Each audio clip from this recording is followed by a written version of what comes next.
Fala, Goovers! Hoje não é o César que vos fala, hoje sou eu, Jaqueline, muito prazer. Venho aqui trazer um conteúdo um pouco menos técnico que o César, mas não menos importante. Eu vou falar hoje dos 7 erros que todo arquiteto comete quando vai especificar piso aquecido. É muito comum o profissional da arquitetura achar, que o piso aquecido é simplesmente um piso aquecido. Ele vai só aquecer o piso. E por conta disso, o cliente deixa de aproveitar o benefício do piso aquecido na casa inteira. Mas hoje eu quero mostrar para vocês quais são esses erros para que também vocês possam corrigir e não acontecer mais nas obras de vocês. O primeiro erro que eu gostaria de falar é considerar o piso aquecido somente no banheiro. Bom, não é um erro totalmente, se você for ver, porque piso aquecido no banheiro eu diria que é obrigatório. Então, até aí tá tudo bem. O problema vem quando você orienta o cliente a colocar piso aquecido somente no banheiro. Porque no resto da casa não tem necessidade, ou porque o cliente não sente tanto frio, ou alguma coisa assim. O piso aquecido, ele é um climatizador. E quando a gente fala de climatização, ela precisa ser eficiente. Senão você vai ter mais um elefante branco que diz que faz algo. Quando a gente fala de piso aquecido, a gente precisa que ele climatize o ambiente usando a física ao favor dele. Então, eu não vou aquecer somente o piso, eu vou aquecer o ambiente inteiro. E por isso a gente precisa considerar os ambientes que os clientes mais passam dentro. Como, por exemplo, um quarto, onde o cliente vai ficar a maior parte do tempo dele lá dentro, dormindo. E aí nós entramos no segundo erro, que é tratar o piso aquecido como um quebra-gelo. O piso aquecido, apesar do nome ser muito comum no Brasil, piso aquecido, piso térmico, piso quente, chão quente ou coisas desse gênero, o piso aquecido, na verdade, ele foi criado para ser um climatizador através do piso. Então a gente vai ter o aquecimento do piso como consequência do aquecimento do ambiente. Então eu preciso climatizar o ambiente, estabilizar a temperatura, para daí sim, quando você tirar o seu sapato, você vai sentir de fato o piso quentinho. Porque nesse processo de climatizar o ambiente, quando o piso aquecido estiver ligado, você vai sentir pontos quentes, pontos frios, pontos quentes, pontos frios. Porque o cabo, até tem uma foto de instalação aqui, você vai perceber que essa linha vermelha que está no chão é a linha de aquecimento, é a resistência de aquecimento, mas tem um espaço entre ela. E quando começa a aquecer, esse espaço ele não está aquecido.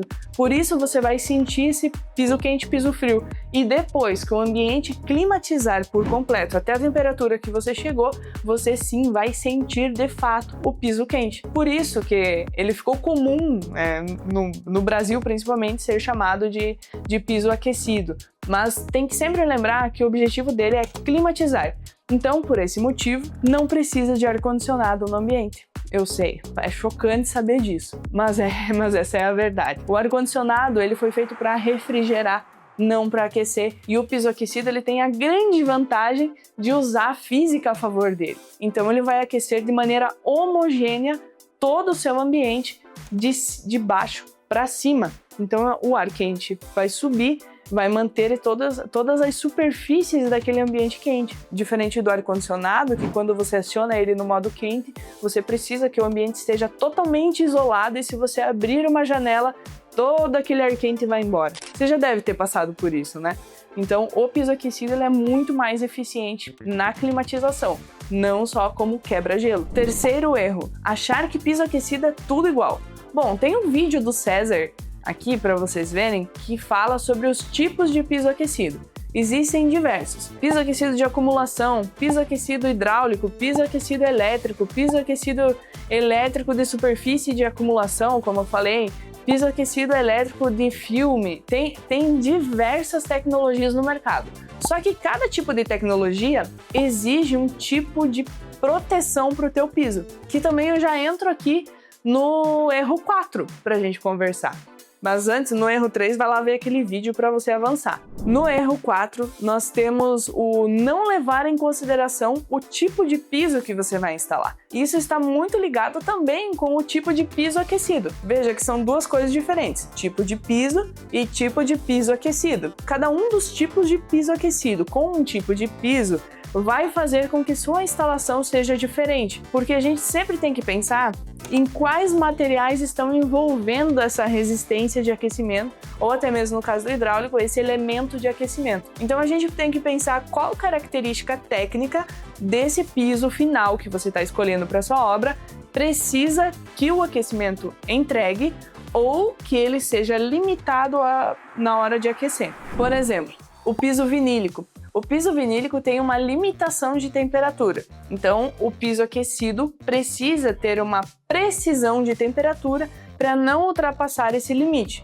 Fazendo isso, a gente garante que o piso vinílico vai ter uma durabilidade conforme o fabricante especificou. Só que se você instalar um sistema de aquecimento que é geralmente, sistemas de contrapiso que não usam sensor de temperatura, como você vai assegurar o fabricante do piso vinílico de que o piso aquecido não ultrapassou a temperatura limite? Fica muito complicado, porque você tem diferença de temperatura no piso para o ar. Então é por isso que você precisa saber qual é o sistema de piso aquecido que você está escolhendo junto com o seu piso. E o quinto erro, a gente já vai se encaminhando aí para o final, mas o quinto erro é o mais importante de todos e todo mundo comete, menos você que está assistindo a gente agora e vai se inscrever nesse canal, porque o quinto erro é não estar inscrito e não acompanhar aqui os vídeos técnicos que a gente faz. Nós somos aí o maior canal de piso aquecido desse YouTube e o César é o maior especialista nessa área. E se você não vê esses vídeos, infelizmente você está fazendo contratação errada, sinto te dizer. Mas você que está aqui acompanhando, já assistiu todos os outros vídeos, eu tenho certeza que você não compra errado e você tem piso aquecido seguro dentro da sua casa. Sexto erro: não prever o ponto elétrico do termostato ainda na fase de projeto. Por que esse é um erro gravíssimo? Nós já chegamos algumas vezes, inclusive, na obra, no momento de fazer o projeto de levantamento técnico e descobrir que o piso aquecido não estava previsto naquele ambiente ou que o arquiteto não sabia como especificar esse material ali. E aí, agora imagina comigo, uma sala gigante, daquela casa de altíssimo padrão, com pé direito triplo, com muitos vidros pelas paredes. E não tem uma parte de alvenaria ou de drywall pra gente pôr o termostato. O que eu vou fazer? Se coloca no lugar aqui da empresa de piso aquecido, é muito ruim.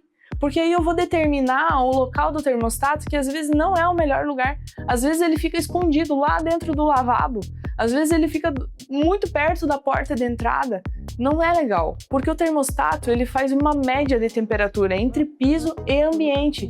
Então, o ideal mesmo é que ele fique ou na área central ou em uma parede que seja de frente para todo esse ambiente. Então, é muito importante que esse projeto pense onde vai ficar o termostato. Quando os profissionais estão fazendo o projeto, geralmente eles pensam onde o ar-condicionado vai ficar, certo? O piso aquecido não é diferente. A gente precisa pensar onde o controlador de temperatura vai ficar também, inclusive pensando na usabilidade do usuário, do teu cliente e do meu cliente no final. Sétimo e último erro: não avaliar tecnicamente a empresa de piso aquecido que você ou seu cliente está contratando. Bom, esse é o erro mais sério de todos, porque se você fizer uma contratação errada, depois você vai sentir o efeito disso. E eu estou falando aqui sobre aterramento, sobre proteção IP, A gente precisa de proteção no mínimo 67. Não é só um dígito, tem que ser os 2 dígitos. A gente precisa também que esse cabo de aquecimento que a empresa vende seja certificado, tá? Pela norma internacional de piso aquecido, que é a IEC 60800. E tem também a IEC 60335, tá? São essas duas normas que falam sobre o tipo de sistema de piso aquecido elétrico que é seguro para o usuário usar. E eu ressalto sempre isso porque no Brasil não há norma técnica falando sobre isso. E também os órgãos competentes, eles ainda não abraçaram essas normas dentro da legislação brasileira para também definir qual é o padrão mínimo de segurança e qualidade que as empresas brasileiras precisam ter. Então, por isso, eu sempre ressalto muito com os clientes que passam aqui pela GUV para que tomem bastante cuidado com isso, porque é muito legal a gente ouvir falar que a empresa tem mais de 20 anos, que a empresa tem diversos cases, mas se a empresa tiver diversos cases muitos anos de mercado num país onde ainda não tem normativa, há grandes chances desse produto não ser seguro, infelizmente. Então, se você quiser saber mais sobre isso ou qualquer um desses erros e como corrigir, eu convido você novamente a seguir esse canal. O Último Erro, inclusive, tem um vídeo falando sobre os tipos de materiais que é muito legal você assistir para você saber do que a gente está falando, qual que é o tamanho das diferenças técnicas que tem no mercado, tá? Vou deixar aqui para você ver depois e não esquece, se ainda não seguiu, segue a gente nesse canal, dá um like, ativa o sininho que toda semana aí a gente tá tendo um vídeo aqui no canal com muito conteúdo para auxiliar você a comprar o melhor sistema de piso aquecido de climatização para sua casa. Até mais!